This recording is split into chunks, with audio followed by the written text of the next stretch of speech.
Hey guys, Matt here with Black Bear Inspections, and I am recording the fourth video in my video series that I'm calling Behind the Walls Matter. And today we are talking about your HVAC equipment. As with all other disciplines, I am not a licensed HVAC contractor, all right? But I do have some knowledge on your HVAC equipment, your installation procedures, and the materials to be able to do these inspections, all right? Now, I want to switch gears a little bit today, all right, and answer one of the biggest questions that I get from my homeowners, and that is my HVAC equipment sized properly? I'm sorry to say, homeowners, but that cannot be determined in the field, all right, and it's beyond the scope of this inspection. And one of the reasons is because your HVAC equipment, there's a lot of different factors, all right? Which way your house is facing, right? You know, how many windows you have, what's the square footage of your house.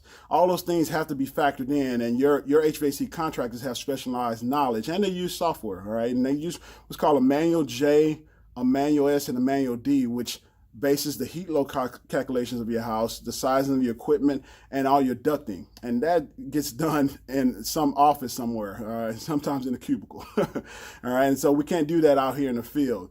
But with that being said, there are certain things that happens behind the walls, or installation things that get missed that can actually affect the performance of your system. All right, and so we want to focus on that today. Now, one of the biggest things that I always notice is that your ducting, and this is what we call a flex duct. All right, this is what typically you'll see down south here, or at least in Austin, Texas. All right, and so what some of you guys may not know is that these flex ducts are, most of it is insulation. All right. Your duct on the inside, and here's a smaller one, is actually only about 4 inches wide, all right? And so the rest of it is insulation that protects that cold air, all right? And so a lot of times I see where these ducts are crushed, either or crimped, all right, or they have too hard of a turn radius, all right? Now, the American Diffusion Council, which is one of the leading authorities on ducting and duct connectors, what they recommend is that on your turn radius, you don't bend it more than the pipe diameter, all right? And so now we're not talking about the duct diameter, we're talking about the actual, the smaller duct diameter here, which is probably maybe about 4 inches, all right, or 3 inches.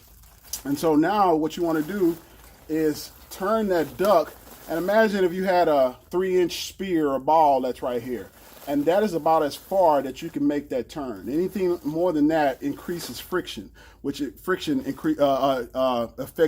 airflow. All right, and so that is something that we want to check behind, behind the walls, especially in the attics before they put insulation up. Another thing that I notice a lot are ducts that are not well supported. All right. Now, if you look back in this frame here, you'll see this duct right here is supported about every maybe 24 inches, 18 to 24 inches, which is great. All right. Now, the maximum that's recommended is about 4 feet. All right. If you go past 4 feet, what happens is you start to get sag, all right, inside of the duct. And again, that creates friction, which can affect the performance, all right, or reduces airflow. Vertically, you want to go about, 6 feet or so at max, all right. And so this one here is an example of a well-supported duct right here. All right, that looks good. Another thing that I notice a lot are your ducting that is damaged. All right, maybe somebody nicked it or something like that. Now, if you look up, you'll see there's some framing members here in the frame. I can't quite get it. There you go, right there. That's a little metal framing member. Those are called gusset plates, and those are all over your roof trusses. And so sometimes those gusset plates will slice this if the installer's not careful. All right. Now what happens is when you slice it, you expose the insulation, all right, or the duct to the unconditioned air in the attic. So now your cool conditioned air will be affected by the unconditioned air in the attic, which can ultimately warm it up, or vice versa, right? If you're sending heated air and it's cold in the attic. And so we want to make sure these are nice and intact, they're not cut or ripped. And if they are ripped, you can use what's called mastic or some code-approved tape to fix it, all right, or tape it up.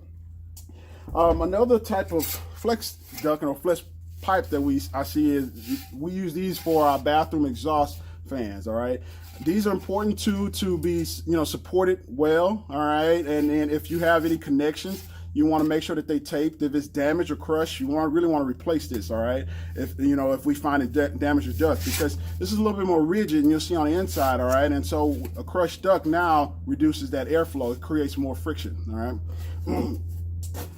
And lastly, I also check for your connections. All right, and so here is an example of a connection.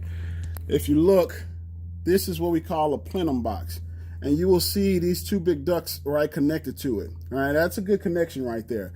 And so at your connections, they're very crucial because we don't want that air escaping into the attic or the attic unconditioned air getting inside of your house conditioned air. All right, your connections, you want to use that mastic again to seal it, or your tape, code approved tape, but make sure that all your connections are tight and they're well sealed. All right, now there's a few other things that you can check at this stage here. You can check the equipment in front of your the platforms in front of your HVAC equipment. Make sure you have good working space and your access to it.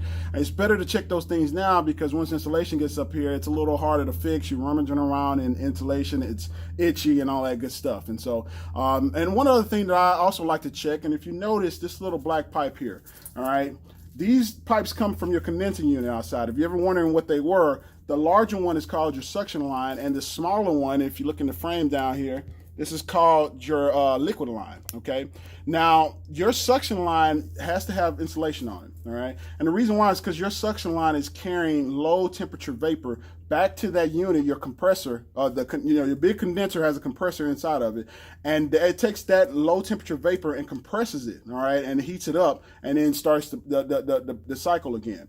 All right, and so the larger line is always going to be cool to the touch. All right, if you ever notice if the insulation is damaged, you touch the pipe and it's sweating. All right, because it's cool to the touch.